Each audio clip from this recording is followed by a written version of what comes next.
बचपन में सभी का एक ड्रीम होता है कि बड़ा होकर पायलट बने।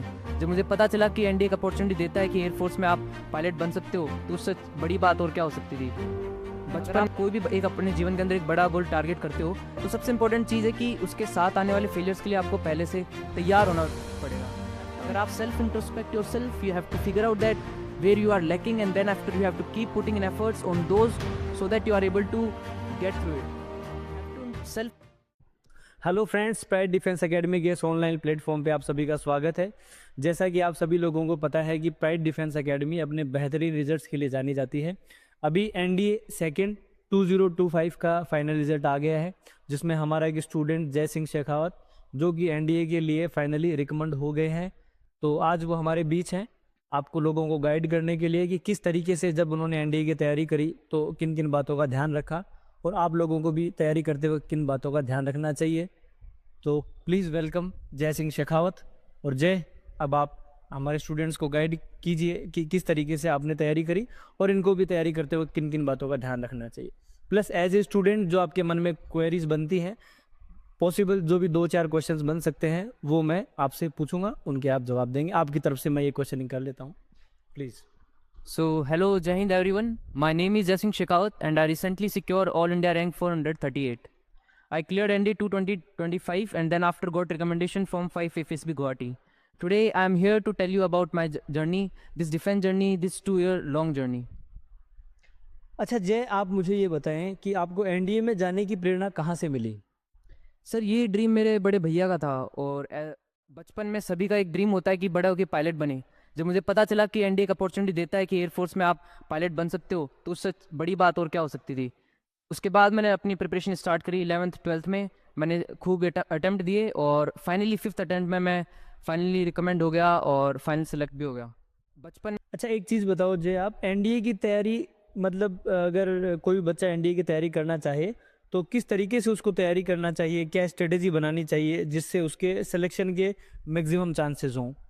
सर, फर्स्ट ऑफ ऑल सिर्फ एनडीए के लिए नहीं, अगर आप कोई भी एक अपने जीवन के अंदर एक बड़ा गोल टारगेट करते हो, तो सबसे इंपॉर्टेंट चीज़ है कि उसके साथ आने वाले फेलियर्स के लिए आपको पहले से तैयार होना पड़ेगा। उसके अकॉर्डिंग आपको स्ट्रेटजी फ्रेम करनी पड़ेगी। And as far as sir NDA is concern, so इसके अंदर 2 पार्ट होते हैं, एक तो रिटर्न और एक एसएसबी। दोनों ही बहुत कंप्लीट डिफरेंट चीज़ें हैं। रिटर्न के अंदर आपको स्पेसिफिक सब्जेक्ट्स को फोकस करना चाहिए और SSB is a kind of test of your personality. I mean, say it is not a test, and it is basically a task, 5-day task. So there is a complete different 2 strategies which I have followed in my journey.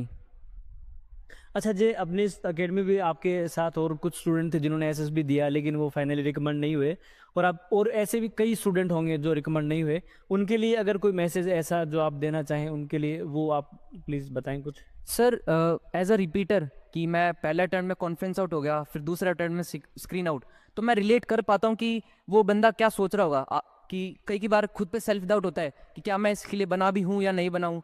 तो मेरा ऐसा मानना है कि हर एक बंदे में quality है, बस उसे वो एक इंस्टिंक्ट चाहिए, एक पॉइंट चाहिए, एक टाइम चाहिए कि वो रियलाइज कर पाए कि हाँ, ये मेरी स्ट्रॉन्ग पॉइंट है, ये मेरी वीकनेस है। So you have to test it, self introspect yourself. You have to figure out that where you are lacking, and then after you have to keep putting in efforts on those so that you are able to get through it. Have to.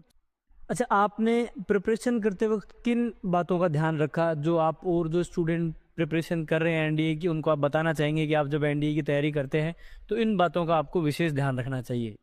Sir, NDA जैसे exam के अंदर सबसे important चीज़ है patience. अगर आप में patience है तो आप हर स्टेज को क्लियर कर पाओगे। तो पेशेंस आपको कंसिस्टेंसी देती है। मैं देखता हूँ, मैं खुद स्टार्टिंग में मोटिवेशन के चक्कर में था कि कोई मोटिवेशनल वीडियो देख ली, सो वो काम नहीं आती। अगर आप, if a man is a consistent in his work, अगर वो 2-3 घंटे भी दे रहा है इस चीज़ में, तो वो आराम से कर लेगा। So consistency is prior to everything, so you have to be consistent in your work so that you are able to clear this NDA exam. और एनडीए की तैयारी करते वक्त रिटर्न जब बच्चा तैयारी करता है तो मतलब मॉक टेस्ट वगैरह या फिर प्रैक्टिस वगैरह उसको करनी चाहिए, वो किस तरीके से आपने की, किस तरीके से स्टूडेंट्स को वो चीज़ फॉलो अप करना चाहिए? सर, जैसे कि मेरे रिटर्न एग्जामिनेशन में जैसे आप हर बार एम्फेसाइज करते थे कि मॉक कितने बेनिफिट होते हैं, तो आपकी कही हुई बात ही मैं वापस बताना चाहता हूँ कि बंदा कितना भी थ्योरी पढ़ ले, लेकिन आपको सेल्फ इंट्रोस्पेक्शन की जरूरत पड़ेगी। वो आपको सिर्फ मॉक्स बता सकते हैं कि आप किस में लैग कर रहे हो। सिलेक्शन चाहिए तो mocks are inevitable part of that particular journey. तो दोस्तों, ये था जय का एक छोटे से सफ़र के बारे में परिचय। और हम लोग अभी एक बड़ा पॉडकास्ट टाइप का भी एक शूट करेंगे, जिसमें सारी एनडीए की तैयारी की क्या क्या स्ट्रेटेजीज बनानी चाहिए आपको रिटर्न के लिए, एसएसबी की अगर आप प्रिपरेशंस करते हैं तो किस तरीके से आपको तैयारी करनी चाहिए, उसमें कुछ हमारा अनुभव और कुछ जय ने जिस तरीके से तैयार किया और ये फाइनली रिकमेंड हुआ, तो वो सारी चीज़ें हम लोग उसमें लाएंगे। बहुत ही जल्द हम ये पॉडकास्ट लाएंगे। फिलहाल आज के लिए इतना ही काफ़ी। Thank you very much. Thank you, congratulation again, thank you so much sir.